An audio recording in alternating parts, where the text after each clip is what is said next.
ভারত সরকারের বেটি বাঁচাও বেটি পড়াও কর্মসূচির অঙ্গ হিসেবে 2024 সালের মাধ্যমিক এবং উচ্চ মাধ্যমিক পরীক্ষায় পশ্চিম জেলা থেকে প্রথম 10 জনের মধ্যে যে সকল ছাত্রীরা ছিল তাদেরকে সংবর্ধিত করা হয়। পশ্চিম জেলা প্রশাসনের উদ্যোগে আয়োজিত এই সংবর্ধনা অনুষ্ঠানটি শুক্রবার অনুষ্ঠিত হয় রাজধানী আগরতলার প্রজ্ঞা ভবনের 3 নম্বর হলে। এই অনুষ্ঠানে প্রধান অতিথি হিসেবে উপস্থিত ছিলেন বিধায়িকা মীনারানী সরকার। সেই সঙ্গে উপস্থিত ছিলেন পশ্চিম জেলার জেলাশাসক ডা বিশাল কুমার সহ শিক্ষা দপ্তরের অন্যান্য আধিকারিকরা।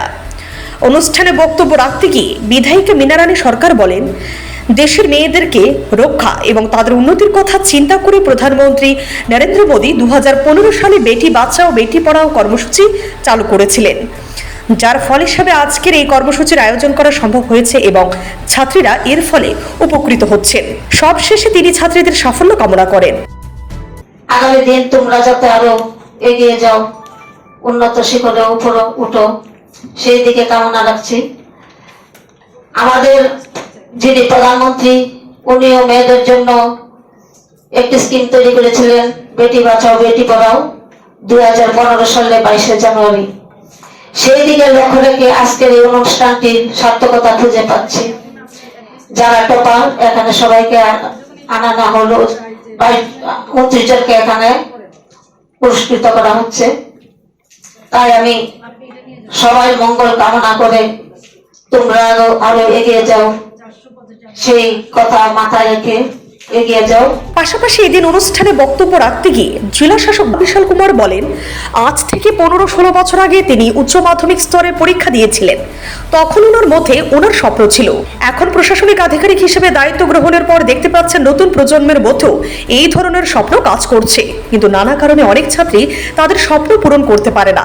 রাজ্যে তাদের স্বপ্ন পূরণের ক্ষেত্রে যে সকল বাধা রয়েছে এগুলো ধীরে ধীরে দূর করার জন্য কাজ করে যাচ্ছে। এর অন্যতম গুরুত্বপূর্ণ উদাহরণ হলো সরকারি চাকরির ক্ষেত্রে 30 মহিলাদের সংরক্ষণ করা হয়েছে সরকারের তরফে। এই জন্য তিনি রাজ্যের মুখ্যমন্ত্রীকে ধন্যবাদ জানান। এই অনুষ্ঠান থেকে রাজ্যের বিভিন্ন স্কুল কলেজের ছাত্রীদেরকে এগিয়ে নিয়ে যাওয়ার জন্যই ক্লাসরুম, ডিজিটাল প্ল্যাটফর্ম, ট্যাব ইত্যাদি বিতরণ করা হচ্ছে, যার ফলে গুণগত এবং মানসম্মত শিক্ষায় শিক্ষিত হয়ে উঠেছেন ছাত্রীরা, যার ফল আগামী দিনে শিক্ষাক্ষেত্রে আরো দারুণভাবে দেখতে পাওয়া যাবে। সেই সঙ্গে তিনি আশা ব্যক্ত করেন রাজ্য থেকে তাদের মধ্যে যে দক্ষতা এবং শিক্ষা লাভ হচ্ছে তাকে রাজ্যের উন্নয়নে কাজে লাগাতে এই সকল ছাত্রীরা উদ্যোগী হবেন। एक तो सफर लंबा होता है, जहां जो हमारे बॉयज हैं, जो हमारे बच्चे हैं वो चले जाते हैं, बट बच्चियां उस तरह से नहीं जा पाती। इसको सोच के लोकेशन वाइज जो विद्या ज्योति स्कूल, जो नया इनिशिएटिव स्टेट गवर्नमेंट ने लिया है, उसको इस तरह से डिस्ट्रीब्यूट किया गया है और कोर्सेज को इस तरीके से, चाहे वो साइंस स्ट्रीम हो, आर्ट स्ट्रीम हो, ताकि बच्चियां जो करना चाहें जिस स्ट्रीम में और उनके घर के पास सर्विसेज दें।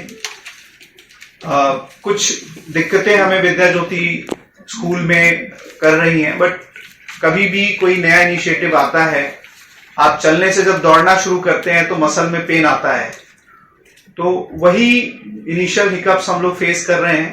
परंतु हमारे अध्यापकों के साथ, आप पेरेंट्स के साथ मिलके हम कोशिश कर रहे हैं कि इन सर्विसेज को इम्प्रूव किया जाए और हमारे जो गवर्नमेंट स्कूल हैं वो एक्सीलेंट सर्विसेज प्रोवाइड करें और विद्या ज्योति स्कूल उन गवर्नमेंट स्कूल का एज ए टॉर्च बियरर काम करे और कैंपस मोड में इसमें डेवलपमेंट करे। इसी के साथ साथ बच्चियों को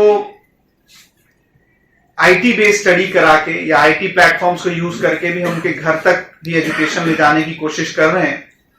ऑलरेडी इस तरह के इनिशिएटिव एजुकेशन से शुरू हो गए हैं, जिसमें हम लोग ई क्लासरूम और टैबलेट्स के थ्रू या ई डिजिटल लाइब्रेरी के थ्रू भी हम अपने बच्चियों तक पहुंचने की कोशिश कर रहे हैं। ত্রিপুরা মধ্য শিক্ষা পর্ষদ পরিচালিত মাধ্যমিক এবং উচ্চ মাধ্যমিক পরীক্ষায় সফল 25 জন ছাত্রীকে এদিন সংবর্ধিত করা হয় জেলা প্রশাসনের তরফে। তাদেরকে সংবর্ধনা স্মারকের পাশাপাশি আর্থিক সহায়তাও করা হয়। উপস্থিত অতিথিরা ছাত্রীদের হাতে আর্থিক সহায়তার চেক তুলে দেন। মাধ্যমিক পাস ছাত্রীদের 5,000 টাকা করে এবং যে টপ করেছে তাকে 20,000 টাকার চেক তুলে দেওয়া হয়।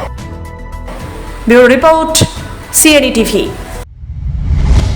CNE TV, channel for news and entertainment.